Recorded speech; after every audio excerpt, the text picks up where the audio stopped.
Okay, so I want to make a video and just exposing. Um, I want to expose Satan's deception and how he works. And I think when you're able to expose darkness and what's really happening in this world, it becomes much easier to navigate a little bit easier. So, long story short, when Christ came to earth, he basically gave us two commandments. And one was to love God with your heart, mind, body, soul, pretty much all your being. And the second one is to love your neighbor. So, most people, most Christians try to follow this ideology. Most people want to follow Christ's ways. They see that he was awesome and he did right. He didn't look at people for their wealth. He was very humble. He came as a servant to do the will of God, the Father. So when you look at him, you automatically can sometimes assume that he's super tolerant with every single thing. However, to better understand him, you really have to go through each situation, each circumstance. He's forgiving. He is patient. He possesses absurd amount of self-control. This, that, and the other. He has all these awesome qualities. However, one thing he is not, he doesn't shy away from the truth. He's not going to lie. So, for example, the story with the lady who was about to be stoned. And he said, if one of you have never done wrong or sinned, throw the first stone. No one could throw the stone. What he tells her is quite interesting. He basically tells her, listen, I forgive you, but sin no more. He didn't say, I'm going to give you a pass, you're good, and that's it. No, he's like, oh, I forgive you, but turn away from your sins. Like, stop your foolishness. This is not a good look. And that's basically what it's all about. Having the morals and that benchmark there, knowing that it exists, knowing what is right and knowing what is wrong. He never denied the fact that what she did was wrong, but he didn't make her feel guilty about what she did. But she had to realize not only was she wrong, but she needed to turn away from it because this is not of God. And so, going back to Satan's deception, when you start to digest this idea, how could he make God's followers fall? Essentially, how is it possible when you have only two commands that you need to follow? How about prying a bridge between the two? So you have God to your left, and you have man, your neighbor, to your right. How about doing something that would make one have to choose between one or the other? Fast forward to now, the time that we're living in right now. That's exactly what has happened. You have a group of people who have become a victim of their desires. People who identify themselves as being gay, meaning that they have desires for the same sex only. You have these people, they are your neighbors. And then you have God, His Word, His teachings. He defines marriage. He defines the act of engaging in this behavior as being wrong. and not of him. So how else? So then each individual, each person is now conflicted. I see the pain, I see the suicides, I see the bullying, I see all the pain and misery that these people are going through, but I see that God says to remain faithful to me. And now you have this conundrum, you have this situation where you feel as though you have to choose. Many Christians are choosing to follow, thinking that they're loving their neighbor by compromising, by rejecting God's teachings rather than following Christ's way, where he went to his neighbor, I love you, I care for you, turn from your ways. To love someone, I've said it in many videos before, is to tell the truth. You need to understand sometimes words are, over a period of time, they change. The definition to love someone, to love God, is to be honest with him. If you read in context, and I know that it's to tell the truth, it's about being honest. He said, love with your heart, mind, body, soul. So he's like being honest with what's going on in your heart, what's going on in your mind, being honest with all of your being. Also, be honest and truthful and loving with your neighbors.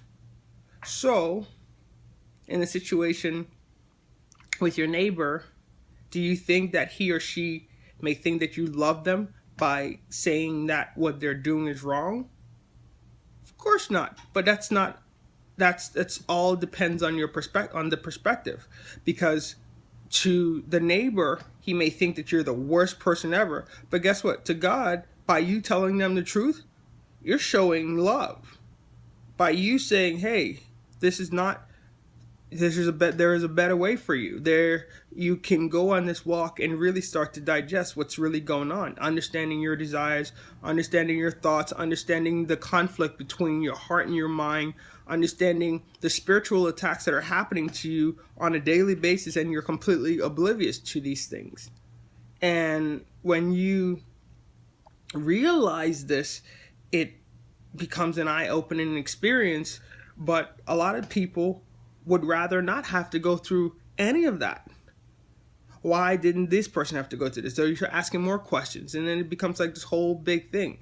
But it's not here nor there. The fact of the matter is, homosexuality, the act, is a sin, and it needs to be treated as such. And you should not look at a situation and or someone and say, you know what, I'm going to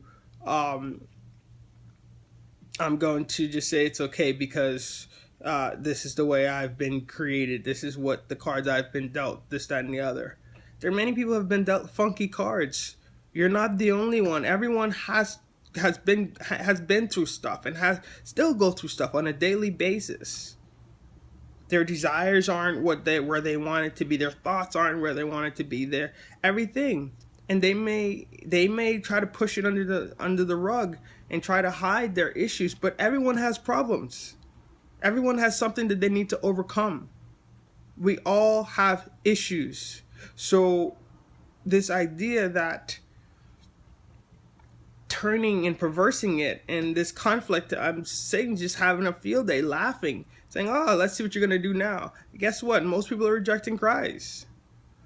You're rejecting Christ, you're rejecting his teachings, and you're not remaining faithful. You're not remaining faithful, you're not showing you love him. And it's a sad situation, but this is Satan's deception. This is his only ploy, to pry between the two commandments, to go and have something that would separate and make a conflict between one and the other. And that's exactly what is happening right now. The conflict is very clear. People, Christians, everyday people are having to decide. Am I going to remain faithful to God, or am I going to support my neighbor and his bullying and the killing and the suicides and every other problem that people who have these desires probably have to go through. Well, not everyone. Those that feel the need to push their ways on others. You know, I'm conflicted with a lot of the things, but I think I know too much as it pertains to that world, that community, at least the dark side of it. Not saying that there's much light, um, but it's it's a very which S word I want to use. I was going to say sketchy, but it's a very sad situation, and I hope that Christians just learn something from this video and realize that God is not asking for you to compromise your faith in Him. You remain faithful to Him, but you share the truth. You share your truth. I love you. I care for you, but you don't have to become a victim of your desires. If you are in a position where you can't change, that should tell you something. If your heart wants to change and your whatever your body and your mind is doing something completely different, there's a conflict, meaning that there's a tug of war, there's a battle happening. There's a battle happening spiritually with you. And if people could recognize that this battle is occurring, that in of itself would be a starting point. That can be a starting point to free yourself from the bondage. But it's up to you to start somewhere. And I just hope that Christians could wake up and turn back to Christ, and those people that they once thought that it was right or good for them to support, they get back on the right track and get back faithful to God. This is a battle happening here. You need to understand this is a battle. And the battle to the enemy, he's not gonna look at when you kill one of his men and think that and I'm saying this is not speaking literal, I'm speaking figuratively. When you kill one of his men, he's not going to look at you as being good for killing someone who in his eyes was innocent or good, you know. But if you give them the opportunity, trust and believe, they're going to harm and hurt you. So you have to make a decision. It's a choice. You choose God or you reject Him. And when you reject Him, there's a consequence for that. It's very simple. Very, very simple.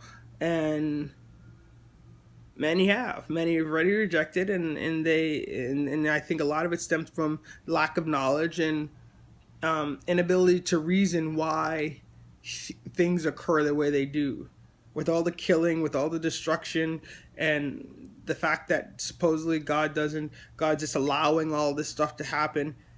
You can reason for anything. You can reason and make Him out to be the worst person ever, worst being ever, if you want that to be the case. However, this doesn't change the fact His teachings remain. Like He said in Matthew 24:35, heaven and earth will disappear before my words change. It's been said and done, and we just have to remain faithful. And we're at the 100 mark. We're at the 100-meter mark. This is like the last dash. Less than 10 seconds, it'll be over. You know, like we're nearing the end. So let's remain faithful and continue to seek God's face, as He will reveal many good to those who seek His face. So God bless. Take care.